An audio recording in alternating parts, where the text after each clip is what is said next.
कान्हा का माखन प्रेम, एक दिव्य लीला। वृंदावन की वो अलसाई भोर थी। गोकुल की गलियों में हल्की हल्की धूप उतर रही थी। नंद भवन के आंगन में शीतल हवा बह रही थी और तुलसी चौरे से आती सुगंध वातावरण को पावन बना रही थी। उसी समय यशोदा मैया अपने दोनों हाथों से बड़े प्रेम से दधी मथ रही थी। मधानी की घुर्र घुर्र ध्वनि मानो किसी मधुर वीणा की तान बनकर पूरे घर में गूंज रही थी। मैया के अधरों पर मुस्कान थी और नेत्रों में अपने लाल की छवि। वो मन ही मन गुनगुना रही थी, लाला मेरे माखन चुरावे पर मैया को भाए। इतने में पीछे से किसी ने आकर मधानी को थाम लिया। मैया ने मुड़कर देखा। उनका श्याम सुंदर नटखट कान्हा बड़ी बड़ी कमल जैसी आंखों से उन्हें देख रहे थे। अधरों पर मुस्कान, माथे पर तिलक और सिर पर मोरपंख झिलमिला रहा था। मैया माखन दो ना, कान्हा ने मधुर स्वर में कहा और मधानी पकड़कर झूमने लगे। सृष्टि में हलचल, परंतु ये कोई साधारण घटना नहीं थी। जिस क्षण कान्हा ने मधानी को पकड़ा, उसी क्षण ब्रह्मांड में कंपन हुआ। देवताओं के लोक में विचित्र कंपन फैल गया। इंद्र का सिंहासन डोल उठा। ब्रह्मा जी ने कमंडलू संभाला। कैलाश पर्वत पर बैठे भोलेनाथ के हृदय में भी एक अनोखी धड़कन हुई। शंकर जी ने ध्यान में देखा, अरे ये तो वही दृश्य है जैसा समुद्र मंथन के समय था। वासुकी सर्प सहम गया। मंदराचल पर्वत स्मरण कर कांप उठा। देवगण मन ही मन प्रार्थना करने लगे, प्रभो मधानी मत पकड़ो, कहीं पुनः प्रलय ना हो जाए, कहीं फिर से अमृत और विष का प्रकट होना प्रारंभ ना हो जाए।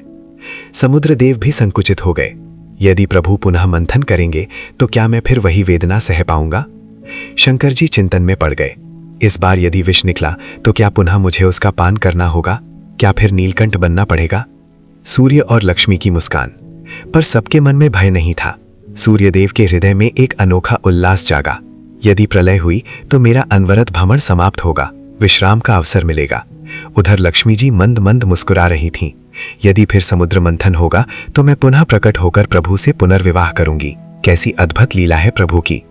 प्रभु की एक बाल चेष्टा से कोई भयभीत, कोई आनंदित, यही तो उनकी लीला है। गोकुल में बाल लीला, पर गोकुल में क्या हो रहा था? मैया को तो केवल अपने लाल की मस्ती दिख रही थी। दधी के छींटे कान्हा के मुख कमल पर पड़ रहे थे। सफेद दधी उनके नीलवर्ण गालों पर मोती जैसा चमक रहा था। कान्हा बार बार कहते, मैया बस अब दे दो माखन, बहुत भूख लगी है। मैया ने हंसकर कहा, अरे लाला ऐसे ही थोड़े मिलेगा माखन, पहले नाच कर दिखाओ। कान्हा ने आंखें मटकाई, सच मैया नाचूंगी तो माखन दोगी? हाँ, मेरा लाल यदि ठुमक ठुमक कर नाचेगा तभी मिलेगा। डांसिंग कान्हा, बस फिर क्या था। माखन के लोभ में कान्हा ने दोनों हाथ ऊपर उठाए, पायल छनकाई और नन्हे नन्हे चरणों से ठुमकने लगे। उनकी कमर पर बंधी छोटी सी पीतांबर हवा में लहराने लगी। उनका नृत्य ऐसा अलौकिक था कि समय थम गया। गोकुल की गायें रुककर देखने लगी। पक्षियों ने चहचहाना बंद कर दिया। यमुना की लहरें ठहर सी गईं। देवगण आकाश से पुष्प वर्षा करने लगे। ब्रह्मा जी विस्मित थे। ये वही परम ब्रह्म है जो सृष्टि का संचालन करते हैं और आज माखन के लिए नृत्य कर रहे हैं। शंकर जी भाव विभोर हो उठे। धन्य है ये लीला, जो अनंत ब्रह्मांड का मंथन करते हैं वही आज दधी मंथन के आगे बालक बन नाच रहे हैं। माखन का वरदान। मैया का हृदय प्रेम से भर उठा। उन्होंने कान्हा को गोद में उठा लिया और माखन का लड्डू उनके हाथ में दे दिया। कान्हा ने पहले मैया को देखा, फिर माखन को, फिर मुस्कुराए। थोड़ा सा स्वयं खाया और फिर पास खड़ी एक बछिया को खिला दिया। मैया ने आश्चर्य से पूछा, लाला ये क्या? कान्हा ने मासूमियत से कहा, मैया सब में मैं ही तो हूँ, इन्हें खिलाऊंगा तो मुझे ही मिलेगा। मैया कुछ क्षण के लिए स्तब्ध रह गई। उन्हें अपने लाल में क्षण भर को संपूर्ण ब्रह्मांड दिखाई दिया। सृष्टि का संदेश। देवताओं ने राहत की सांस ली। प्रलय टल गई, परंतु वे समझ गए कि ये केवल बाल लीला नहीं थी, ये संदेश था।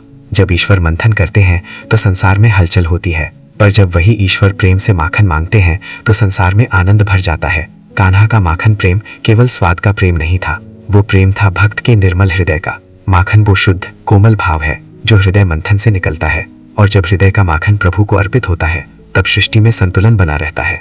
लीला का गूढ़ रहस्य। समुद्र मंथन में अमृत और विष निकले, पर हृदय मंथन में प्रेम निकलता है। कान्हा ने मधानी पकड़ी तो देवताओं को प्रलय का भय हुआ, पर मैया ने मधानी पकड़ी तो प्रेम का अमृत निकला। संदेश यही है, यदि जीवन में मंथन हो तो भय मत करो, हो सकता है अंत में माखन ही निकले। समापन।